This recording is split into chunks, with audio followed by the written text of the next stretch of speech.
boisterous sport often turned lethal. King Henry II was an active participant in these contests.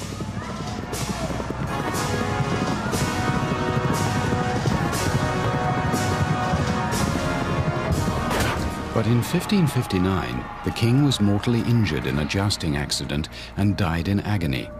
The royal family he left behind included a 7-year-old son who was to become Henry III. The king's death left the boy's manipulative mother, Catherine de' Medici, in control. But the tragedy was no surprise to Catherine. It had been foretold by this man, Nostradamus, Catherine's famous astrologer. He had predicted her husband's accident in bloody detail. Catherine believed in the occult and sought another prediction from the revered seer. Nostradamus provided a double-edged prophecy concerning Catherine's favorite son, Henry.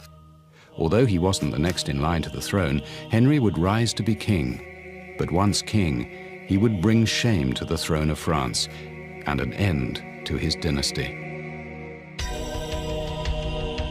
Blinded by a mother's love for her favorite son, Catherine ignored the warning, but the prophecy would come to pass. Catherine dominated Henry and controlled her court by resorting to witchcraft and poisoning.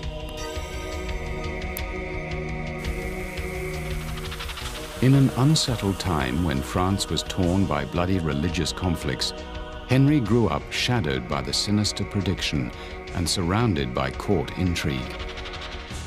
Henry's older brother became King Charles IX in 1560. But the overbearing Catherine wanted Henry to have his own kingdom, so she managed to have 21-year-old Henry installed as King of Poland. Catherine was delighted, but it was a nightmare for Henry. Forced to leave an opulent Parisian life, Henry took an instant dislike to Poland. He found his subjects uncivilized, the climate unbearable, the food revolting. Henry sent homesick letters to his beloved mistress, Marie de Condé, back in Paris, using his own blood as ink. I'm dying of boredom to see you again. Nothing can console me or make me forget what I have lost in not having you here with me. But in May 1574, Catherine ordered Henry to hurry home. His brother Charles had died and the throne was his, just as Nostradamus foretold. It was rumored Catherine poisoned Charles herself to get Henry back to Paris.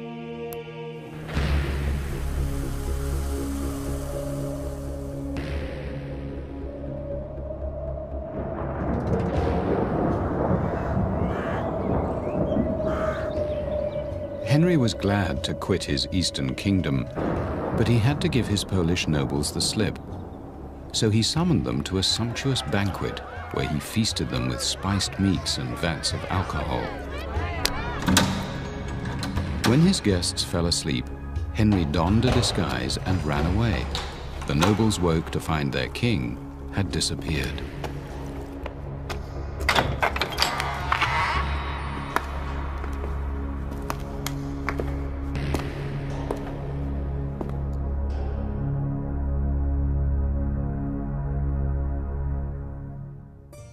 Relishing his freedom, Henry's eccentric behavior began to surface. Instead of shouldering his responsibility as King of France, Henry led his entourage to decadent Venice for an extended party. Here, Henry discovered a different world, full of colorful bazaars and exotic masked balls.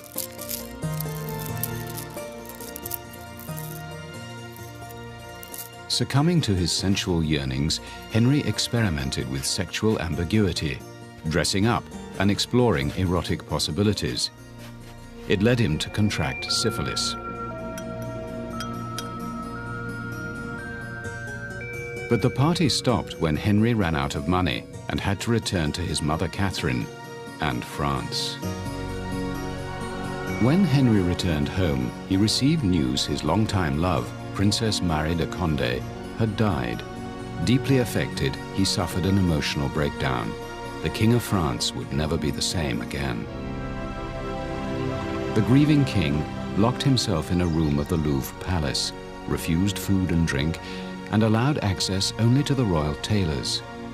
Henry raised court eyebrows when he emerged several days later sporting a black velvet suit embroidered with human skulls rather than traditional mourning clothes. If Venice brought out Henry's sensual side, Mare's death triggered a macabre twist in his character. Catherine was anxious for her son to marry and produce an heir, so the morose Henry dutifully followed his mother's wishes and married a timid and subservient woman with little social standing. To raise the king's spirits, his mother moved the court to the south of France. Ignoring his new wife, Henry remained morbid and became involved in the religious flagellants cult. Barefoot and dressed in sackcloth, the group paraded through the streets, beating themselves bloody with whips. Fascinated by the cult's piety and sensuality, Henry, wearing a necklace of skulls, forced his wife and mother to participate.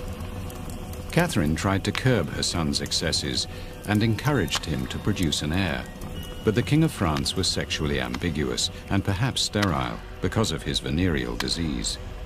Henry was more interested in his bizarre pursuits than in producing an heir, and he was virtually unique among kings in not fathering a single royal bastard.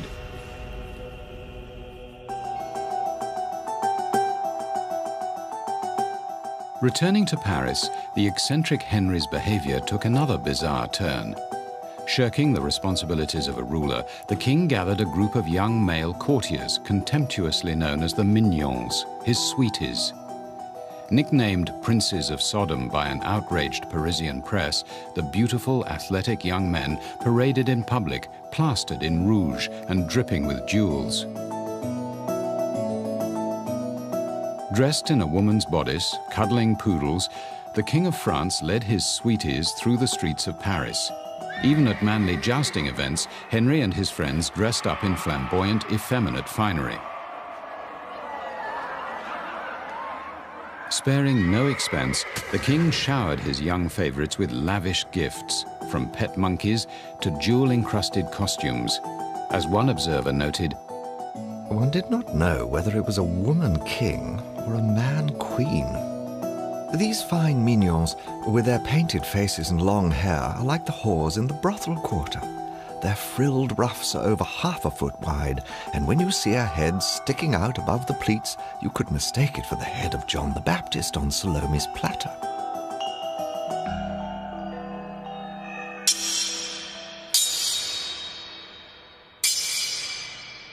the Mignons constantly fought among each other to be close to their patron, the king. Excellent swordsmen, they resolved their jealous conflicts with duels. During one sword fight, Henry's favorite Mignon, the Comte de Caylus, was seriously wounded. The concerned king closed an entire street so the injured young man could recover in peace, but the man died.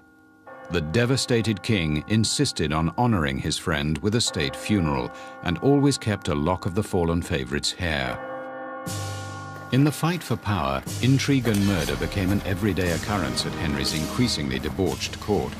To guard against plots, the king recruited 45 brutal bodyguards from among the Mignons and used them to settle old scores.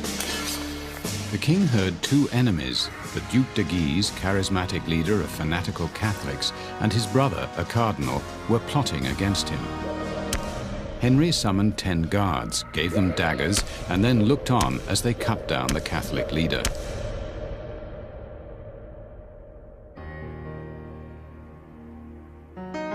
Two days later, the cardinal was also assassinated, for which King Henry III was excommunicated and stood damned in the eyes of the church.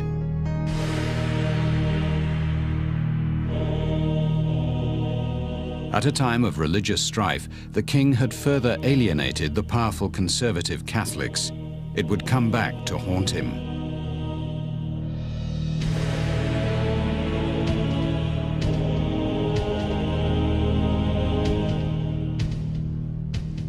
By his 30s, Henry's dissolute lifestyle was taking its toll.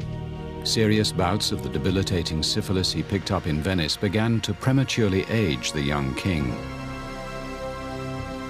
Exotic lotions could not restore his lost teeth, his missing hair, his sexual appetite. Increasingly depressed, Henry abandoned his flamboyant wardrobe for more somber clothes. Henry's physical decline coincided with political turmoil. As religious war broke out, Paris fell into the hands of the fanatical Catholics. Long at odds with the Church, Henry was forced to flee his own capital.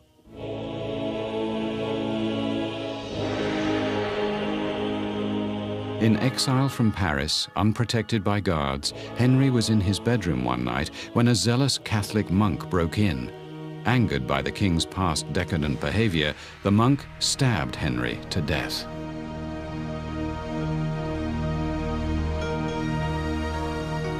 Henry III's life fulfilled every aspect of the Nostradamus prophecy. His body was embalmed and sealed in a traditional lead coffin.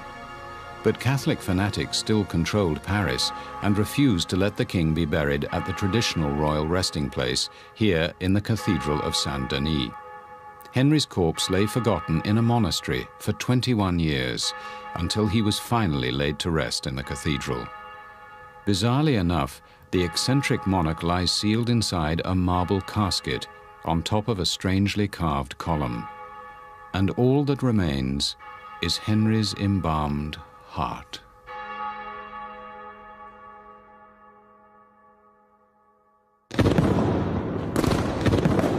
Unlike Henry III's disastrous reign in 16th century France, 100 years later, Tsar Peter the Great brought enlightened modernization to Russia. The beautiful city he built, St. Petersburg, still stands as a monument to his achievements. Towering at 6 foot 7 inches, Peter was a driven man. Curious about everything, from surgery to shipbuilding, fireworks to freaks of nature. But Peter also had a weird, dark side. Peter traveled all over Europe to slake his insatiable thirst for knowledge, but the irrepressible Tsar's drunken revelries made him a terrible house guest. During a stay in London in 1697, Peter virtually destroyed the home of writer John Evelyn. Almost 300 windows broken. Carpets and pictures ruined. Even my hedge, 5 whole feet in girth, it seems, did not impede the Tsar in his sport of racing our wheelbarrow. I will seek recompense for the full amount of £350 and 9 pence. While traveling in the Netherlands, Peter became obsessed with dentistry. The Tsar sharpened his amateur dentistry skills by practicing on unfortunate members of his court. These are teeth Peter extracted, preserved in his private collection. The molars were all healthy, but that did not deter the Tsar from indulging in his hobby. Number 10, a person who made tablecloths. Number 45, a fast-walking messenger. Number 25, Madame R, the Emperor's nurse. Despite his intelligence, Peter was especially prone to bizarre behavior when he drank. The Tsar had a legendary capacity for alcohol, and it brought out his sadistic sense of humor. On one occasion, he drunkenly forced a respected clergyman to eat a live tortoise. When a courtier confessed to a hatred of salad, Peter force-fed the man with lettuce and vinegar until his nose poured with blood. Peter's odd behavior sometimes had lethal results. Fascinated by Western novelties, he developed a childlike love of fireworks. Fireworks at the time were huge and used military hardware like mortar shells. As with everything, Peter himself tried his hand at pyrotechnics. Unfortunately, the results matched his attempts at amateur dentistry. Several people were injured, some fatally, when pieces of shrapnel fell back to earth. Peter acquired an interest in woodwork, and while in London, he saw a wooden object that so fascinated him, he had one sent back home. It was a coffin. He introduced the innovation to Russia, where the custom had been to bury the dead in bags. He became an expert woodworker and carried the knowledge of wooden shipbuilding back to Russia, which led to the development of a great navy.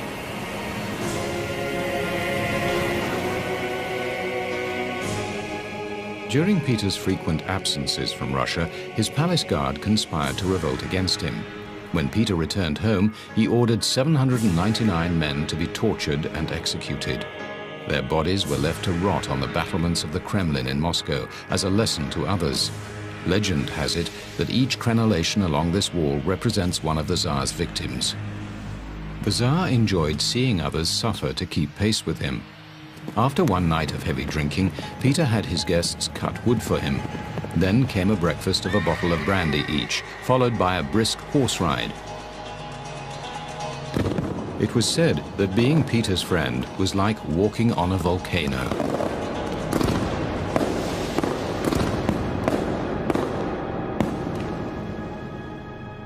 The Tsar's crowning achievement was the construction of the city of St. Petersburg, which today still carries his name.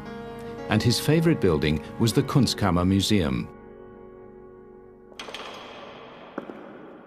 Wanting Russia to take an interest in medicine and natural history, especially accidents of nature, Peter ordered his subjects to send curiosities to the museum.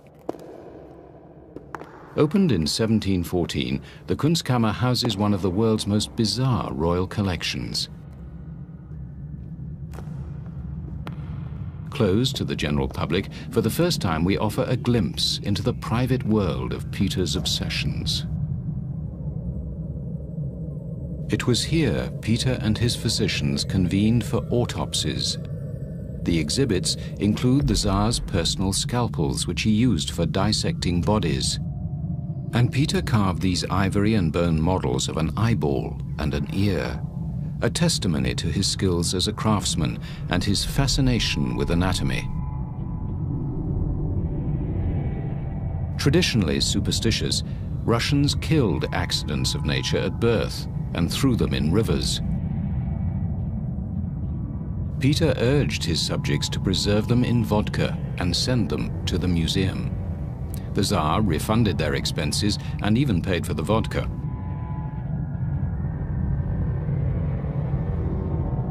Peter became obsessed with anatomy, dead bodies, and freaks. He valued items such as these Siamese twins as prize exhibits.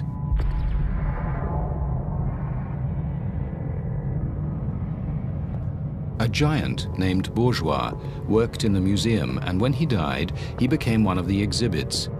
Standing over 7 feet 6 inches, his skeleton presides over Peter's eccentric collection. After a fire destroyed Bourgeois' skull, a new head was found to top off the skeleton. Legend has it that on certain nights, Bourgeois leaves his glass case and wanders in search of his real head. Peter established the Russian Academy of Sciences in the museum. To indulge his latest obsession of astronomy, Peter installed the Great Globe of Gottorp on the top floor. A forerunner of modern planetariums, the globe was a gift from a German prince. Armies of workers cut down an avenue of trees to transport the globe. The top of the building was removed to hoist the sphere into position. Several people could sit inside the globe as it was rotated around them. Ornate paintings of the zodiac and the heavens adorned the interior. But Peter lost interest in astronomy shortly after it was installed. From the top floor, the Tsar watched the city he founded grow. By far his most ambitious project, St. Petersburg transformed an expanse of marshland into the most beautiful city in Russia. But after an estimated 100,000 workers died from malaria during construction, St. Petersburg was known as the city built on bones.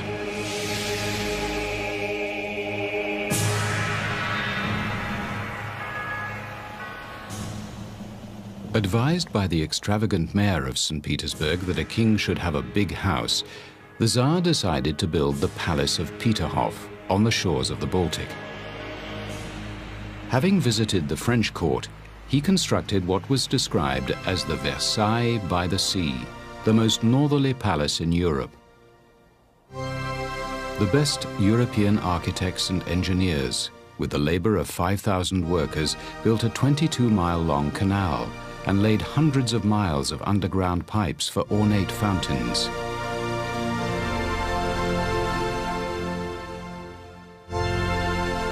But the palace had few visitors, and Peter rarely stayed there, preferring a small, modest home.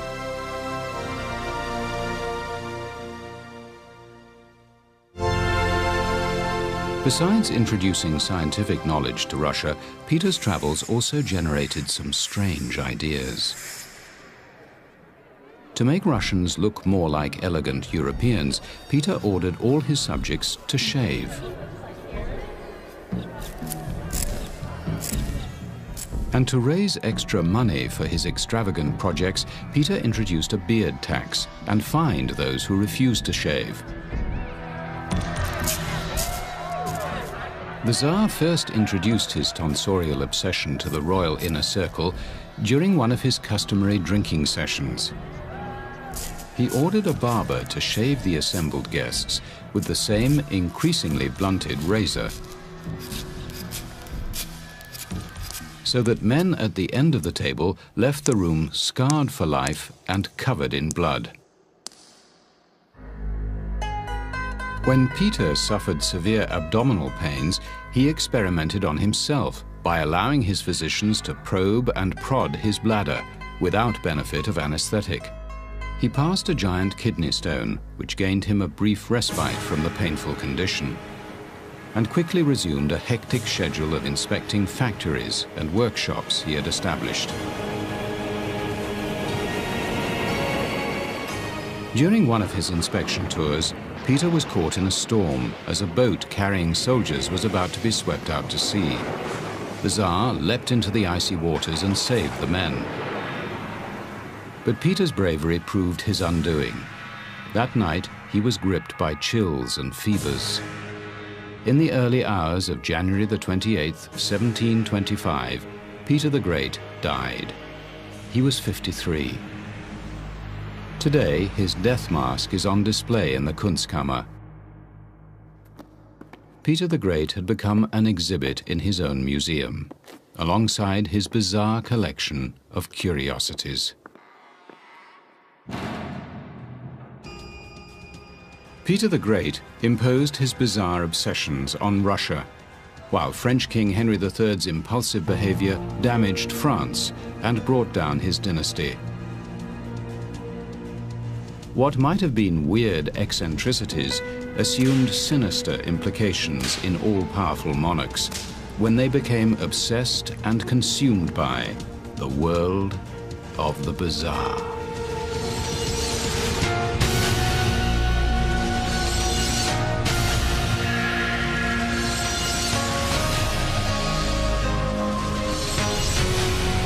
The climate unbearable, the food revolting. Henry sent homesick letters to his beloved mistress, Marie de Condé, back in Paris, using his own blood as ink. I'm dying of boredom to see you again. Nothing can console me or make me forget what I have lost in not having you here with me. But in May 1574, Catherine ordered Henry to hurry home. His brother Charles had died and the throne was his, just as Nostradamus foretold. It was rumored Catherine poisoned Charles herself. Henry grew up shadowed by the sinister prediction and surrounded by court intrigue. Henry's older brother became King Charles IX in 1560. But the overbearing Catherine wanted Henry to have his own kingdom, so she managed to have 21-year-old Henry installed as King of Poland.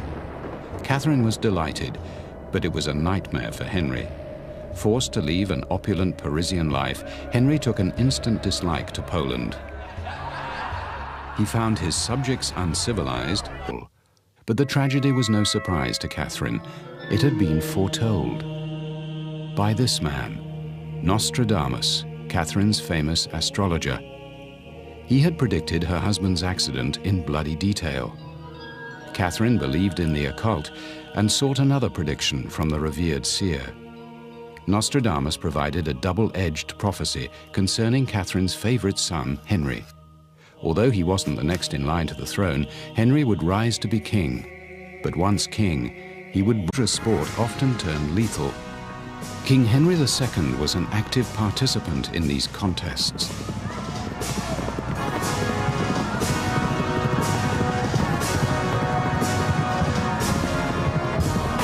But in 1559, the king was mortally injured in a jousting accident and died in agony. The royal family he left behind included a 7-year-old son who was to become Henry III.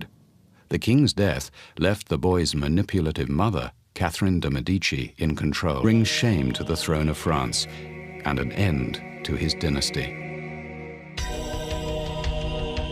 Blinded by a mother's love for her favorite son, Catherine ignored the warning, but the prophecy would come to pass. Catherine dominated Henry and controlled her court by resorting to witchcraft and poisoning. In an unsettled time when France was torn by bloody religious conflicts,